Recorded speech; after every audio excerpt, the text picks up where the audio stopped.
I am really shocked by the way some unpatriotic Nigerians have gone on social media, misrepresenting IshowSpeed's visit to Nigeria and using it to project a negative image of their very own country, while attempting to spoil what was a good narrative of a very successful visit. First of all, IshowSpeed never said or implied that Nigeria is smelly. The young man perhaps achieved his most successful stream during his African tour in Nigeria, reaching a milestone of 50 million YouTube subscribers whilst in our dearly beloved country. He is the first black streamer to achieve that milestone, and it occurred in Nigeria, boosted by Nigerian subscribers appreciative of his visit. What these few unpatriotic Nigerians, who have a grudge against their own country, fed by a separatist agenda, have done is take a screenshot of a particular stream where Mr. Darren Jason Watkins Jr. made a face for a few seconds, which he often does all over the world, upon citing something interesting and peculiar. Using that snapshot, they painted a false narrative claiming that Lagos is smelly and that Darren Jason Watkins Jr., aka IshowSpeed, did not enjoy his time there and found nothing interesting or cultural to do. Sadly, their claims have gone wildly viral. In fact, as evidenced by his streams and media coverage, IshowSpeed had perhaps the most eventful moments of his Speed Does Africa tour in Nigeria, which is why he chose to spend his 21st birthday in our country. He drew his biggest crowds here and was so impressed by that he testified about it. He had gastronomical and cultural experiences, including visiting Freedom Park and eating the world-famous Nigerian jollof rice, which he raved about. Thereafter, he had a belated Dirty December moment by interacting with street dancers in a carnival-like manner, and had intermittent encounters and conversations with street performers, including a man whose physical strength he celebrated after attempting and failing to match his iron-bending skills. IshowSpeed also enjoyed Nigerian couture when he got to wear the special Nigerian hat, known as a fila, made in Nigeria entirely from made in Nigeria fabric. Something that I have been promoting worldwide. His decision to blend in culturally with Nigerians through fashion made him so excited that he asked street vendors and onlookers whether he looked Nigerian. And on his 21st birthday, IshowSpeed was surrounded by schoolchildren in their school uniforms, singing the famous Happy Birthday song to him, almost bringing him to tears. At Freedom Park, IshowSpeed interacted with various Lagos street performers, who taught the quick learner several dance steps particularly suited to the Nigerian music genre of Afrobeats that has taken the world by storm. IshowSpeed then visited the Nike Art Gallery in Lekki, where the management feted him and gifted him a traditional Lukumi Yoruba outfit, which left him in awe. Mr. Watkins next met Afrobeat singer Zlatan Ibile, who surprised him with a birthday cake, prompting IshowSpeed to shockingly reveal that was the first birthday cake he had ever received.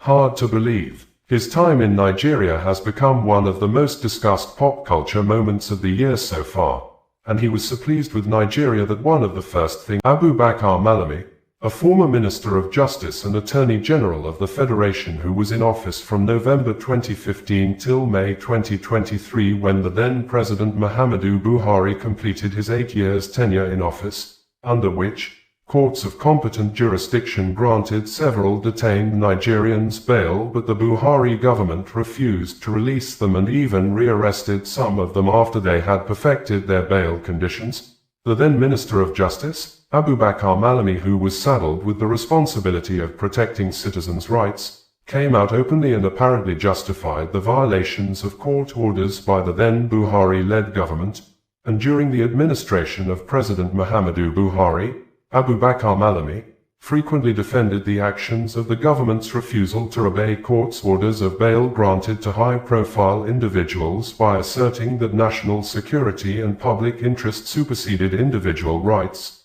Some of the high-profile individuals included Colonel Sambo Dasuki, the former National Security Advisor in the era of President Goodluck Ebele Jonathan, who was held for 4 years from December 2015 to December 2019, despite being granted bail by at least 4 different Nigerian high courts and the ECOWAS court. He was repeatedly rearrested by the Department of State Services, DSS, immediately after fulfilling bail conditions, Sheikh Ibrahim El-Zakaki and his wife Zina,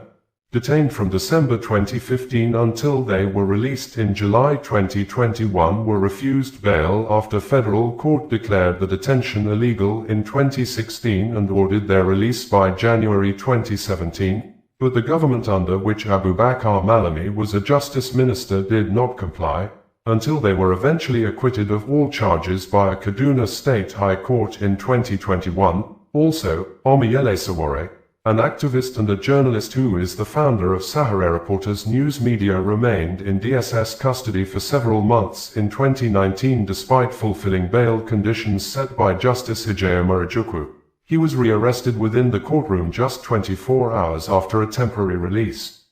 Nnamdi Kanu, the convicted and jailed indigenous people of Biafra, IPOB leader, was refused bail during his initial trial in 2015. President Buhari then publicly stated during a media chat that Kanu, among others, would not be allowed to go on bail due to the nature of their alleged crimes, despite court rulings. In addition, was Navy Captain Dada Labinjo, who was detained by the Nigeria military from September 2018 until at least late 2019. Despite a federal high court order for his release, and during these periods, Abubakar Malami provided several justifications for these detentions. Most notably during his 2019 ministerial screening, Malami stated that the office of the AGF is meant to protect the public interest, and, where the individual interest conflicts with the public interest, the interest of 180 million Nigerians must naturally prevail. He cited the Supreme Court case of Asari Dokubo versus Federal Republic of Nigeria,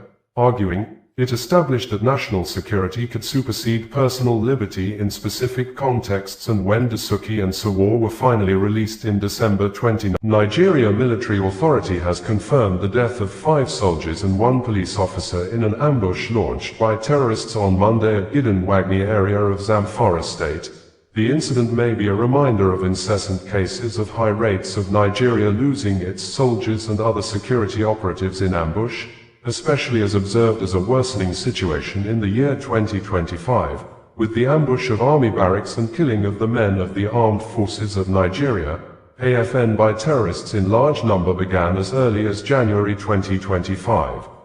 It may be recalled that in January 2025, terrorists launched an attack on the 149 Battalion in Malam Fatori, Borno State, leading to the killing of over 20 military personnel, including a battalion commander and senior officers. Within the first quarter, a careful review of news reports showed that more than 100 Nigeria soldiers were reportedly killed in the first quarter of 2025 by terrorists, mostly in ambush.